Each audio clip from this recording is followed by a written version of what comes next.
What's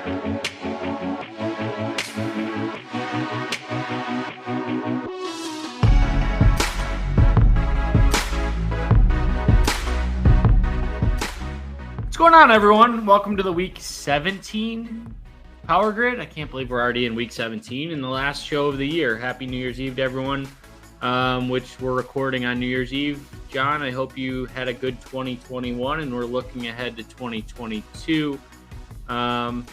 But let's go ahead and jump into it. Do you want to start us off with value or Vegas? I can't even host these darn things. We're without Dan and we're without Phil this week, so bear with us as we, for those of you that can't see the screen and are on audio, we're going to have to, I don't know that we'll go a full hour, but we'll figure this thing out. Yeah, it's we get the power duo this week, not the power grid. We got Dan visiting some family and Phil had some work obligations. So Devin and I will carry you through. Who works on New Year's Eve? Yeah. Find a different job, Phil. Yeah, I'm with you on this. So we'll walk you through the Week 17 slates in the kind of the prelude to the show. We were talking about COVID and its effects on Week 17 versus Week 16. Looks like this week maybe it's not such a big deal, although it's still Friday, so who knows? We have 48 hours for everything to fall apart. But let's talk about Vegas. That's where we always start the show. This week, you've got the Buffalo Bills at the top of the Vegas value chart. They're hosting the Atlanta Falcons. This is really a great spot for the entire Buffalo Bills squad. They're 14.5-point favorites, which also bodes well for the running game there. So we'll talk a little bit about that game. We really just have a bunch of big favorites here in Week 17. Tampa Bay's next in line. They're traveling up to play the Jets as 13-point favorites. New England is hosting Jacksonville as 15-point favorites. And then you have another double-digit favorite right there with San Francisco hosting Houston. So there's an interesting play there we'll talk about at the quarterback position. And then the last kind of big team at the top there is, and probably the game of the week, is the Dallas Cowboys. They're slated to score 28.5 points. That's their implied team total. They're hosting the Arizona Cardinals. And this is a team that earlier in the year looked like Super Bowl contenders and as of late have not looked like much of anything. So we'll see which Cardinals team shows up. But that game should be alongside one other game, the highest scoring of the week. Both of these games have 51-point favorites. The other one being Kansas City, heading up to play Joe Burrow, fresh off his 525-yard performance last week. That hopefully some of you took our advice. I think we called that on the Power Grid last week. You couldn't have gone wrong with any of their receivers. And if you had a double stack, you likely finished, in the top 10% of GPPs last week. I know it was in the article that I wrote on the site as well. So a lot more high-scoring teams this week than we had last week.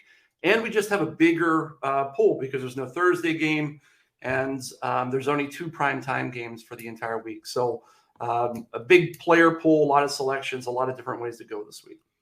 Yeah, 14-game slate makes it a little bit challenging because we'll get into the running back and the wide receiver position. But it seems like we've been avoiding weeks where Jonathan Taylor and Cooper Kupp were both on the same slate, and that's what we're dealing with this week. So value is going to be a little bit challenging as we go through this. But let's go to the quarterback position. Some key things that we're watching. Jimmy Garoppolo is going to be out. Trey Lance is going to start for the 49ers. Carson Wentz looks like he's going to play, but I think that there's still some, I don't know if he's been officially cleared. Sam Ehlinger would start if he was out. And then the one that sort of looks interesting a little bit is Lamar Jackson. So keep an eye on Lamar. He practiced on Wednesday, but left practice with a noticeable limp and hasn't practiced since. So he's not practicing today either. I don't think he's going to go, but he might. Tyler Huntley would get the start. He was activated off of the COVID list. So John, I'll start with you and I'll start with the running back position, but where are we going at quarterback? Is it just Trey Lance and we need the savings and let's move on? I think so. I think for cash that's the way you want to go. This team's got a 28-point implied team total. Trey Lance can run a little bit, so you've got that floor building potential with on his legs, and then he's got some talent there with George Kittle and Debo, and even Brandon Ayuk's got some nice hands, and he's 4,800. And on a week where we don't have a lot of value elsewhere, I think that's where I'm going to go in cash. Agreed. At GPPs, it gets a little bit interesting because there's a number of different ways you can go this week, and I think Trey Lance is going to be incredibly popular. I have him at about 22%. I think RotoGrinders has him at about 17%. It'll be interesting to see where he gets this week, but you could really get different if you paid up for some of these top end quarterbacks in Josh Allen or Patrick Mahomes. And I think the guy that I like this week is Patrick Mahomes more than Josh Allen. I think that he has a bigger upside going up against the Cincinnati Bengals defense. I think that this game could shoot out, but it's a defense that they allowed over 1,000 yards to Jimmy Garoppolo, Josh Johnson, and Mike White earlier this season. Patrick Mahomes can certainly take advantage of this defense, and we've seen what Joe Burrow can do on the other side. So I do like Mahomes. He gets Tyreek Hill back. I believe it's looking like he's going to be back, and then Travis Kelce is going to return as well. So Mahomes is the guy that I'm spending up. If I'm going down, I'm probably looking at a guy. It's tough because Trey Lance is just staring you at the face at 4,800 and sort of just skews everything. So you need a quarterback with pretty significant upside. You could look at Ryan Tannehill against his former team in Miami and probably not going there. I'm going back to Baltimore, and I'm looking at Tyler Huntley. I like the rushing upside. He had 2 rushing touchdowns in his last start. If there's a guy who's potentially going to have that ceiling game that could offset the Trey Lance ceiling game, I think it's Tyler Huntley. Baltimore's pass defense is absolutely horrendous, and it's a stackable game because you could come back with, you could have Mark Andrews and you can have Cooper Kupp in those rosters. So I'm looking at those 3, but John, where am I missing?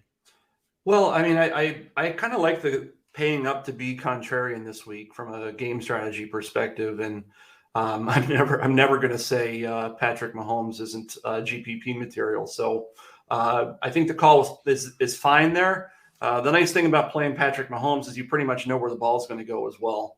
You've got Tyreek and Travis and really a big drop off to everybody else on that squad. So, the issue with playing them is where you're going to go at the other positions. But again, that's the advantage, is that you're going to be unique by doing so. I like a few players this week. I like the quarterback on the other side of that. The question is, how popular is Joe Burrow going to get? He obviously showed us his upside last week, and we talked about him on the show, as I discussed already.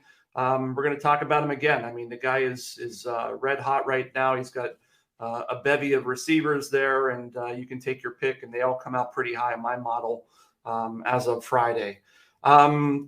Maybe on the lower ends, or in the 5K range, 5 to 6K range, 2 quarterbacks I kind of like this week.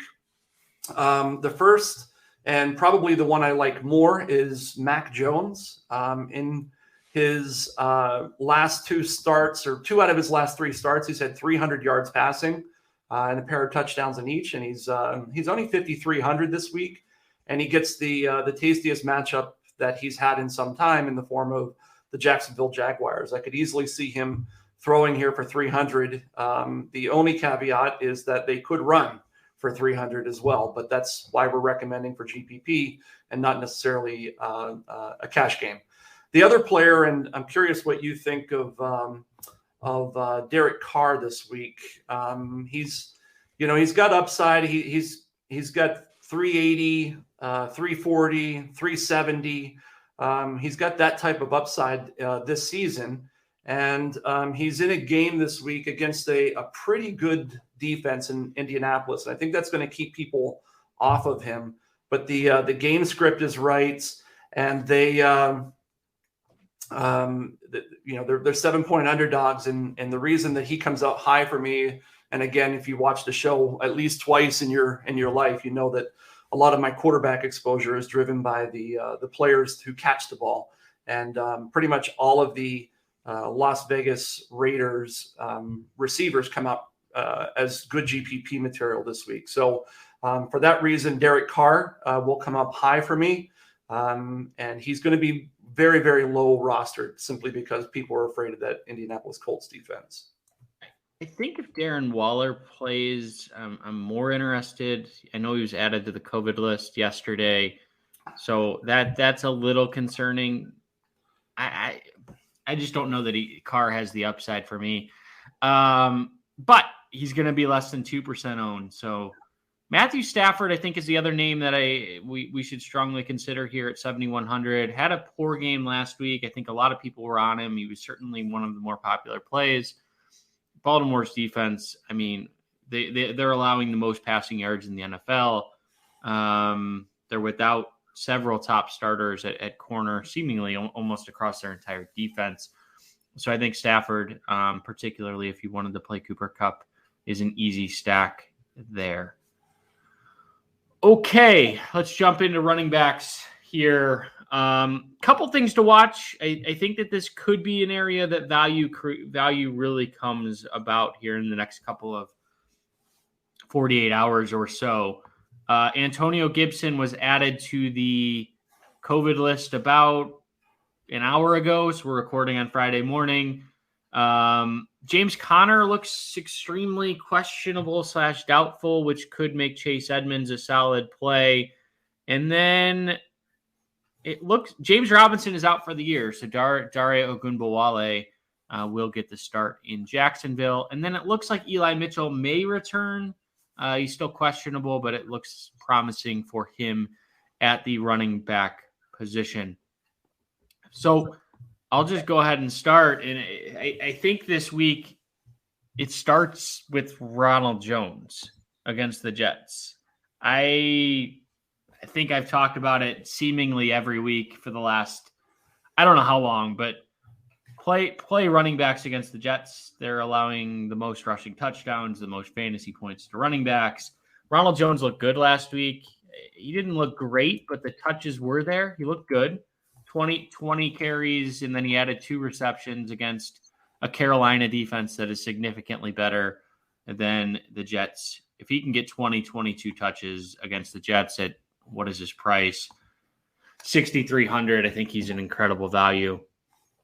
I'll save a running back that I really want to discuss here in a little bit, but I'm going down. I'm looking at Jarrett Patterson going up against this Philly defense.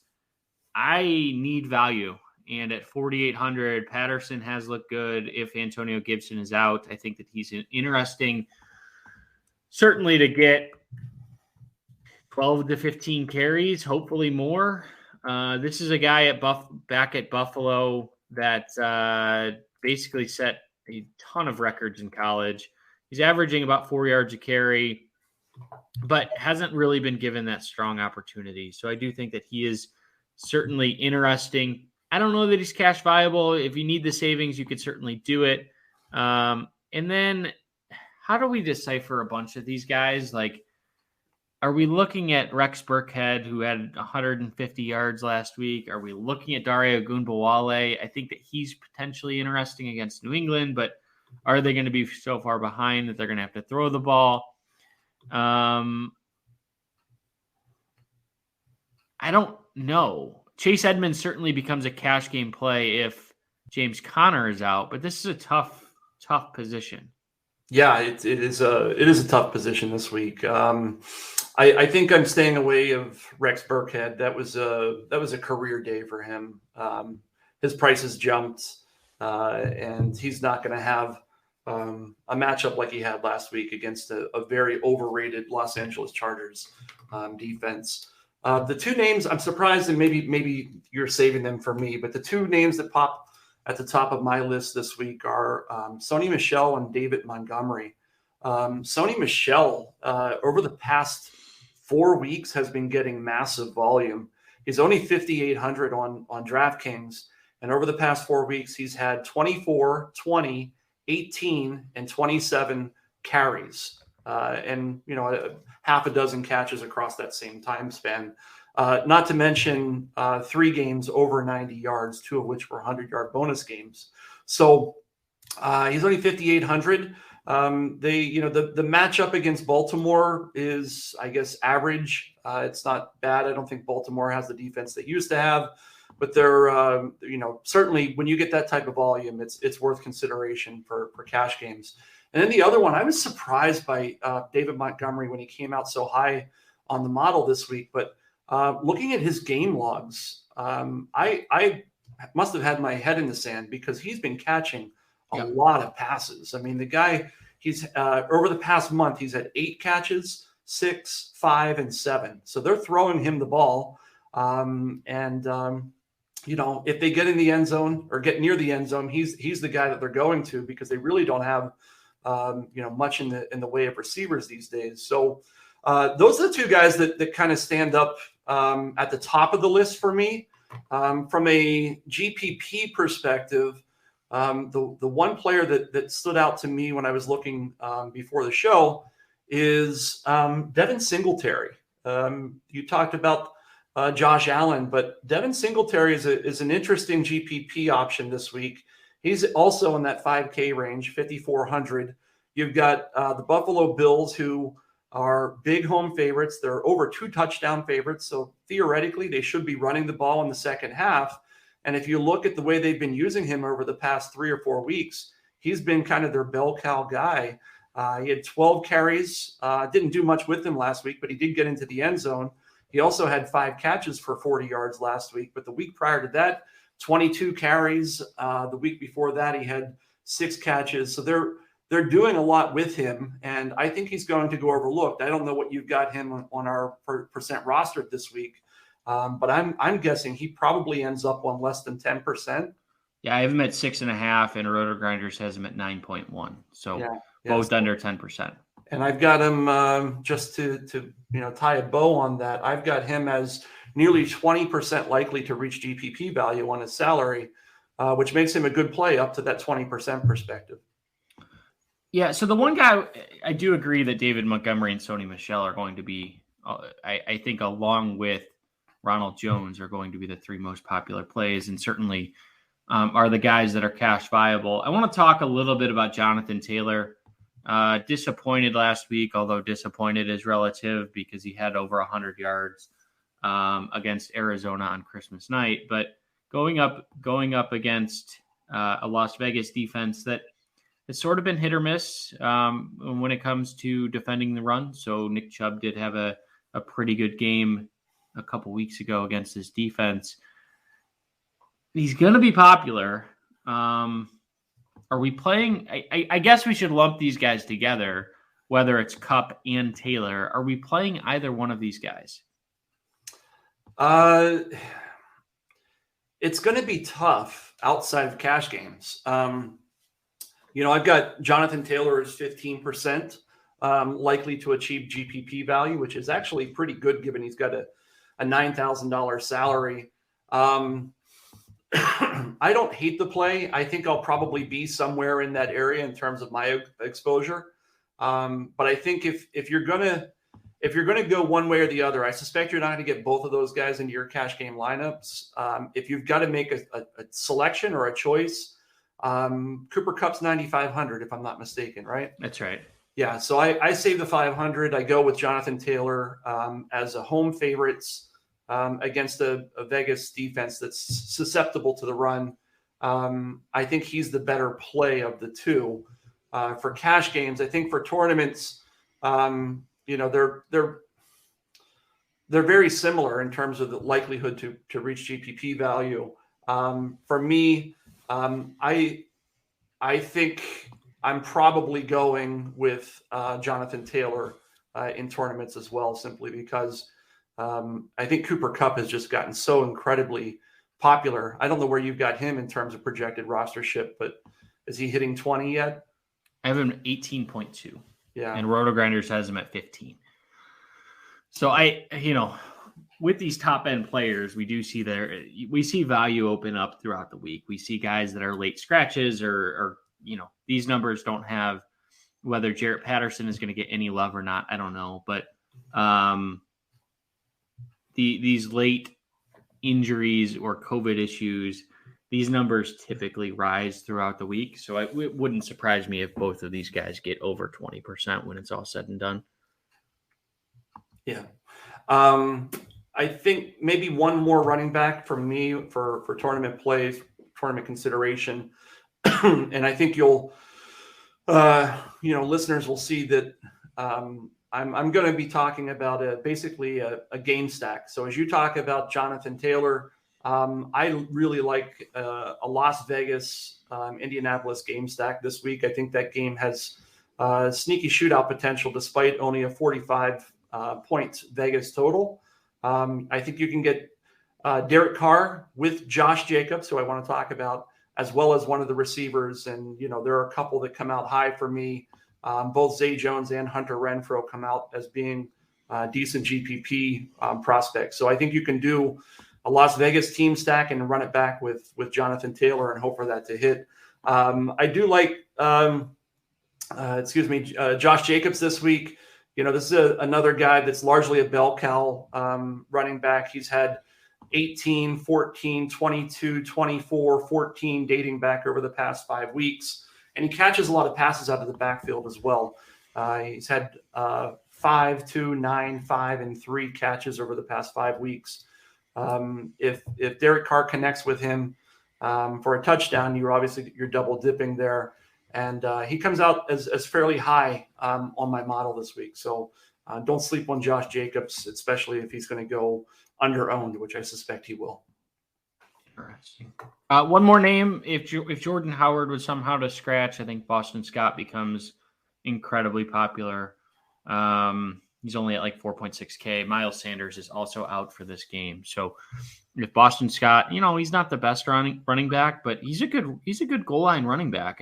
I've been surprised at how efficient he's been for how small of a guy he is in the red zone. So yeah, he gets through there, and I want to make sure that I underscore a call you made earlier. I think Chase Edmonds becomes an excellent play this week in probably all formats. Yeah. If James Conner is inactive. Yeah. So it sounds like for cash, I think we're generally aligned that it's Ronald Jones, it's David Montgomery, it's Sony Michel, and then potentially Chase Edmonds if James Conner misses. You could certainly go on the cheaper end with Jarrett Patterson, although it's probably more risky, more of a GPP play. And then it sounds like John likes Josh Jacobs. Jonathan Taylor, we'll see. I think he's a fine GPP play. I don't know that you need to play him in cash. And I think that pretty much sums up the running back position. Let's jump into wide receivers. So a couple things to monitor as we go forward this week. The Buccaneers wide receivers are still going to be all sorts of banged up. It seems like Antonio Brown is likely going to be the chalk once again at 6,100. I don't think that they raised his price nearly enough for the production that we saw last week. He had 10 catches for 101 yards. And really, even before he was out or suspended or ankle injuries, he's had 8 or more targets in each of his last 4 games, with catching 7 or more passes in each of those. So with no Godwin, no Evans at 6,100, I think that that's simply a misprice. I think that he's going to be 25% rostered probably in a GPP. That may be too high. I don't know, but I'm certainly going there because it seems like I don't know what his odds to reach value are, but they have to be pretty high. They're 43%. I would have thought it would have been higher, to be honest. Yeah. We talked about the Jets and we talked about how bad they are in every facet of defense. I don't mind taking Ronald Jones and Antonio Brown once again this week. The other guy, breakout game last week, A.J. Brown going up against Miami this week, looked tremendous after really we weren't sure if he was going to play last week, but this offense looks completely different with A.J. Brown in the lineup compared to when he's not. 11 catches for 145 yards and a touchdown. Of course, wouldn't be A.J. Brown if he wasn't added to the injury report midweek. He was added with a calf injury late yesterday, so something to monitor as we head into this week. And then I don't know if there's any other news that's relevant. Allen Robinson comes back. He might be interesting at 3.8K. He's going to be popular. I have no idea why. This guy's been absolutely terrible this season. But John, I'll start with you. Where are we going in cash? Yeah, I mean, I think Antonio Brown is your free square this week. I will toy around with locking him in for my GPPs as well. 43% likelihood to reach GPP value is unheard of for a player of his caliber and in his situation with one of the greatest or the greatest quarterback of all time, depending on your own stance. It's too good. So Antonio Brown, he's a lock for cash and potentially for GPPs. I think after that, though, it's dicey at the wide receiver position. In terms of projected value, I've got a handful of guys who are in the, we always search for 3x value. I've got a bunch of guys who are at like 2.6, all kind of lumped together. Zay Jones, Amon-Ra St. Brown has looked good the last 2 weeks, although that doesn't give me the warm and fuzzies to think about locking him in to cash games. Cooper Kupp is right there. Hunter Renfrow. I think even Brandon Cooks has looked pretty good. They continue to get him the ball, or he finds a way to get open. These are the guys I'll be looking at. Of them, I think Zay Jones probably, is the guy that I'm not super excited about playing, but I might likely be forced to play him because of his salary. He's sub 4K. And as I look for value elsewhere, I've got to scroll quite a bit.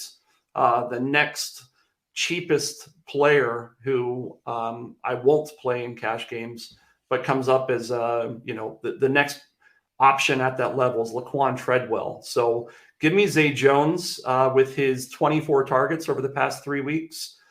Basically, since Darren Waller has gone away, he's kind of stepped up and been a volume guy. I don't know that he's a great GPP play, simply because I don't know that he has a 100-yard threshold in him. But if he can finish with 5 catches and 50 yards, and hey, he gets into the end zone, it's a bonus. He's definitely going to pay off that $3,900 salary for cash games.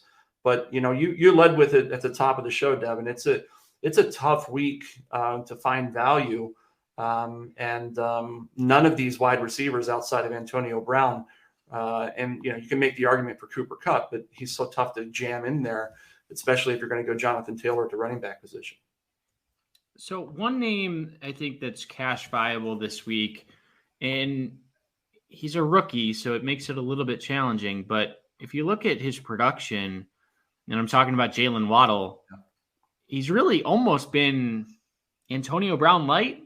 He is a little bit more expensive. I think he's 6,700, which is the only drawback, but 8 or more catches in each of his last 4 games. He's topped 90 yards in each of his last 3.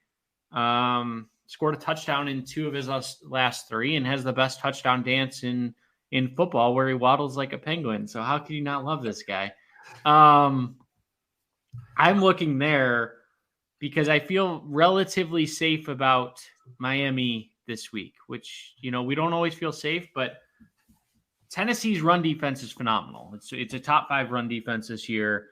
Where you beat them is in the passing game, and I anticipate a decently high-scoring game, kind of a sneaky game. I think that both of these teams are sort of boring.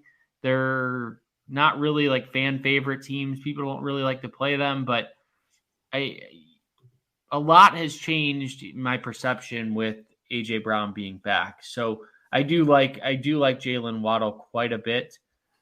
Going down, I mean, it's an absolute dumpster fire. Zay Jones is fine at 3,900. Laquan Treadwell is. I don't really want to go there. I know Phil isn't here, so Phil, I'll turn it over to you. Oh, nothing. Okay. Yeah, let's keep going about Laquan Treadwell. Braxton Berrios might get some love, but like you're hoping. I mean, with any of these guys, the one name I'm not playing is Allen Robinson. Like that is just, it's absurd that he's projected by some sites to be over 10% rostered. If I'm wrong there, shame on me, but I don't see that happening at all. I think that people are going to see some models are using historical numbers. He's looked absolutely atrocious this year. So I'm not going there. For GPPs, I'm starting with a name that is a throwback to this show, and it's Odell Beckham going up against Baltimore. I think he's a fantastic pivot against we talked about this Baltimore defense and just how horrific they are. Could they potentially double team Cooper Kupp the entire game? It may not matter simply for how good Kupp is and how bad this Ravens defense is. But Beckham could have a game here where going up, someone's going to have to catch the ball in Los Angeles. I think it could be Beckham on a deep throw. So I don't hate that play. I know he's going to be extremely low rostered, and at 5,700, his price is a little bit higher than you would rather play him at, but that's going to lower his roster percentage. Christian Kirk is another guy with no DeAndre Hopkins, who's been, I've been sort of a Christian Kirk hater because he's been extremely up or down, and that's still sort of the case, but he does have 16 catches over his last two games. Albeit one of those games he had 7 catches for 48. The other game he had 9 for 94. So he is that boomer bust type player who is priced up a little bit. So I don't know that I'm going to go there in cash, but in a GPP, I think that you certainly could look that way. And then taking one of these Cincinnati receivers seems to be the play almost every week, and trying to figure out who it's going to be. 2 weeks ago, it was Tyler Boyd. Last week, it was certainly T. Higgins, who had a monster game. I can't ever get a read on this, so I play T. Higgins every week and just hope that when he hits, it's going to be good. But it seems like Jamar Chase is sort of overdue. And I mean, when was the last time Chase had a really big game? I know he had over 100 yards last week, but seems like he has another huge game in him this season. So, like I said, don't feel strongly about it, but I think having some exposure to these Cincinnati receivers is probably a good thing. Yeah, I agree. I mean, I think that getting them in, especially in a game that could go back and forth with the Chiefs, doing their thing. So if you've got that stack that you talked about earlier at the top of the show with Mahomes and Tyreek or Travis Kelce or both, you most certainly need one of these Cincinnati Bengal wide receivers to run it back in a game stack.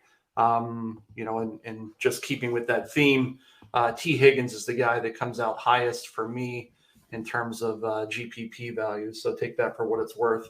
Some other guys we've talked about already. I like the Waddle call, by the way. I think I said there were a handful of players that were right in that range. He was on the bottom part of that handful, but he's certainly in that same level of discussion. So he's there. I mentioned also Amon-Ra St. Brown. The guy's had 12, 12, 11, 11 targets in the month of December. He's the guy they've been going to, and you may see that with DeAndre Swift coming back, he's going to be popular. I suspect DeAndre Swift will probably he'll probably be in 20% of rosters. And so from that end, it could be a nice pivot away from him to Amon-Ra St. Brown for tournaments. Other guys on my list, you mentioned Braxton Berrios. Last week, if you follow what some of the sharper players in the industry do every week, and I do that every Sunday, it's my first thing at 1:30. I download what everybody, all the best players are playing. Braxton Berrios was really sharp last week. I suspect he might be sharp again this week. And he's, he got a touchdown last week on a special teams kick return. And his price, I think, actually went down, if I'm not mistaken. He's $3,700. Two other names. One of them is Tyler Lockett going up against Detroit in that same game we just talked about, 6,400. He comes off as being a pretty sharp play for me this week. He's about 15% likely to reach GPP value. I don't know where you have him in terms of projections. Lockett, I have at 4.1%. Yeah, and that makes him a really stellar GPP play when he's 3 or 4 times under owned. And then the other player, and I hate to talk about this player because I feel like we talk about him way too much. But again, he's a guy, and that's Jacoby Myers. He's coming out as being a pretty decent GPP option for me this week. He's got, over the past 2 weeks since he's returned from injury, he had 12 targets in week 15 and 8 targets last week. He's right in that same area for me in terms of likelihood to reach GPP value. And he's pretty cheap at 5,100 in a plush matchup against the Jacksonville Jags. So don't sleep on Jacoby Myers this week. So, yeah, I didn't expect to hear Jacoby Myers, but looking at his game logs, he's basically the same player as DJ Moore.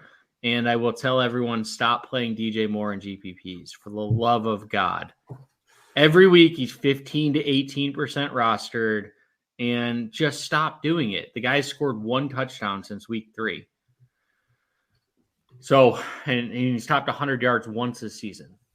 Now, with that said, he's probably going to have the game of his life, but such is fantasy. Sam Darnold is going to start. It appears he's going to start, at least for Carolina. All right, let's jump into tight ends. This is an absolute dumpster fire. So we've been talking about pricing most of the day, and DraftKings decided, hey, we're going to price everyone above $5,000 this week. And normally we're bargain hunting here for the tight end position, but it's pretty slim pickings when it comes to under $4,000 tight ends, which is typically where we want to go. We're looking at guys. It's bad. We're in the Cole Kmet range, and I think he's going to be the most popular player. 10 catches over his last 2 games. You're hoping for 8 to 10 points. Doesn't have a touchdown this season, which I don't love, to be honest. Certainly in a GPP, it seems like Jimmy Graham is more of the red zone threat there in Chicago. So I don't know that you can play. I would play him in a GPP at 15% roster percentage. I understand that he's going to be popular, but looking at a guy like taking a shot on a Jared Cook or a Tyler Higbee might be a better play from a GPP game strategy if they're going to be 5 times less popular than Kmet. But I think Kmet is going to be the relative chalk cash game play this week. It wouldn't be the power grid if I wasn't talking about Mark Andrews with Tyler Huntley. He's my favorite GPP play. We've seen when Huntley is in the game that Andrews gets a vast majority of the work. Both of the quarterbacks for Baltimore were out last week, so we didn't see either of them. But Mark Andrews, I think, is still in line at 7,400. He's going to have to force you to be different. And Mark Andrews, even with Josh Johnson, had 8 for 125 and 1. So I completely wrote him off when Huntley was out. But He's topped over 100 yards and scored a touchdown in 3 straight games, which is Cooper Kupp level. With no Lamar Jackson this week, I think he is certainly underpriced at 7,400, as crazy as that sounds. So that's sort of where I'm going. I'm either paying all the way up to Andrews, or I'm going down to Kmet or in cash. Well, let me clarify. I'm going to Kmet in cash. I can't afford Andrews. I don't think there's any way you can afford a $7,400 tight end without making significant sacrifices, such as Braxton Berrios or some of these other guys. But from a GPP perspective, I'm looking at either Mark Andrews or going down to the Higbee / Jared Cook range, which I don't feel good about. Yeah, I'm with you on Kmet. I think he's the play in cash games. It's just tough to get around. You know, we talked about how there's no value really at the wide receiver position. You know, going Kmet here and Trey Lance at your quarterback position probably gets you into that 6K threshold over at the wide receiver position, where, you know, you're going to feel better about taking Cole Kmet at tight ends, where you're likely not to get blasted, than you would be taking maybe Zay Jones, which is a name that doesn't make any of us comfortable, for $500 more, no less. So, or you take both and you go to Cooper Kupp. Kmet's the only way you could get a Kupp or a Taylor, which I think are going to be popular in cash game plays, even though it doesn't sound like either of us are going that direction. I do think there's going to be a lot of people that go that route. Yeah, I'm not a fan of the opportunity cost. To me is too much. Probably. I mean, I haven't built a roster yet, but I'm just guessing based on how it feels to spend, what is 17%, 35% of your roster salary is going to be spent on Jonathan Taylor and Cooper Kupp in cash, which means that you've got to then go dumpster diving too many places. And, you know, the likelihood that these guys like Cole Kmet and Zay Jones finish poorly is high. One of them is likely to do that. I mean, the likelihood that they both come out with 15-point games is quite slim. So I don't know. You know, I think Cole Kmet is the guy there. You know, if you can get there, maybe a compromise is Dallas Goedert at 5,100. He did not have a great week last week, but prior to that, he had a couple, you know, back-to-back games, 6 catches, 105 yards, 2 touchdowns, and then he followed that up with a 7-catch, 135-yard game. He's, I think, maybe I was going to say without question, maybe there is question, but he's one of the better receivers there in Philadelphia. And you've already talked about some questions in the backfield there. They get inside the red zone. Maybe he's the guy. I think, you know, that's probably the way I'm going is Cole Kmet or Goddard if I can get there. For GPPs, you know, guys like Jared Cook, he's 3,700. If Parham is not back, do you know if Parham is back? Keep talking. I can look it up. If Donald Parham's not back from that really devastating concussion he had a few weeks ago, Jared Cook is certainly a guy that I would be interested in for GPPs. Last week he had 3 catches for 44 yards, and he had a couple that were, I guess, vultured from him. And Steven Anderson and Trey McKitty actually had a few catches that week as well. But he's 3,700 and going up against the Denver Broncos in a game that that team absolutely needs to win. Do you know did you find it yet? No, it doesn't sound like he's going to be. Okay, so then that I think that ups the case for him. He's right now I've got him about 10% likely to reach GPP value, which as I'm looking at this, the highest rated tight end this week is actually Cole Kmet at 13%. So there's only 4 guys above 10% likely to reach GPP value. Those are Cole Kmet in order: Cole Kmet, CJ Uzomah, Foster Moreau, and Jared Cook. Outside of that, it's slim pickings. I think where, from a game strategy perspective, though, and I know you just have a professed love for Mark Andrews. but I think there's real value in spending up at this position this week from a game strategy perspective. George Kittle, 7,100. He's probably not going to find his way on the 5% of rosters. Rob Gronkowski, I think, is going to be pretty popular. So if you're spending up, I think I probably avoid him for what it's worth. And who else is available? Oh yeah, Travis Kelce is going to be another guy.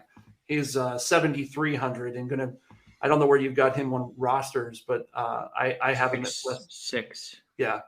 And when can you get Travis Kelce at less than 10%? So you get Mark Andrews at 4. So just play Mark. No, my love is Mark Andrews. Let me clarify, without Lamar Jackson. If Lamar Jackson plays, do not go anywhere near Mark Andrews. He holds him back too much. Well, I think you'll get what you wanted because I saw before we went live today that he's not practicing again today. So I can't see him playing this weekend. Okay. So let's jump into defenses. I think there's a couple defenses that are interesting. I'm starting with the Bears at 3,200 going against Jake Fromm. I mean, he threw for 25 yards in a quarter or in a half. He played into the third quarter and threw for 25 yards. The Bears are top 5 in sacks. That's the direction I'm going. I'm sort of forcing it this week. I don't love ever paying above 3K, but to get the combination of Mike Glennon and Jake Fromm is too good to pass up. I think from a GPP perspective, I think there's going to be a decent amount of people that pay up for the Patriots this week, knowing that Bill Belichick's history against rookie quarterbacks has been pretty strong. And then another defense that I like is, the Saints, sure. Going up against Sam Darnold, why not? But it's all the Bears for me this week. I think that they come out and they have a big game. In really what should be Matt Nagy's last game. Maybe he coaches week 18. Who knows? But I feel bad for you, Bears fans. I'm in Chicago, and Matt Nagy I've been there with Hugh Jackson. We'll just put it that way as a Browns fan. Yeah, I think you hit most of the teams that I like as well. The Bears are right there. My top 2. The Saints are the number 1 defense on my model this week. The Bills are probably interesting against Atlanta at home. I don't know what the weather, that's one thing I think we should just, we're getting ready to close up the show, but make sure you're paying attention to the weather on Sunday morning. I think last week I got a surprise later in the day when I saw it was snowing in Seattle. I have to admit that I got a little lazy on Sunday morning and didn't check the weather. We're at that time of year where weather can impact games. And you've got an Atlanta Falcons team that plays inside a dome in nice weather going up to Buffalo in January. So I think that's a decent play as well. And you called the Patriots. So those are the big ones that kind of jump off my list. I think there is. I'll give you one GPP flyer, and that's that same game that you said, the Bears and the Giants. I like the Giants as well at 2,800. They pop as a GPP candidate for me. Okay. So I don't have anything else, John. I don't know if you do, but I just want to wish everyone a happy New Year. Hopefully, everyone had a good holiday season, and we will be back for Week 18 for our final show of the year. Dan and Phil will be rejoining us. So for John and for myself, I guess, we wish you a happy New Year and hope everyone stays safe for New Year's. Don't drink and drive, please. You don't want to spend the New Year in a jail cell. So I say that every year because I know too many people that have made bad decisions and ruined their lives. So if it impacts one person, it does certainly help. So with that, we will see everyone next week.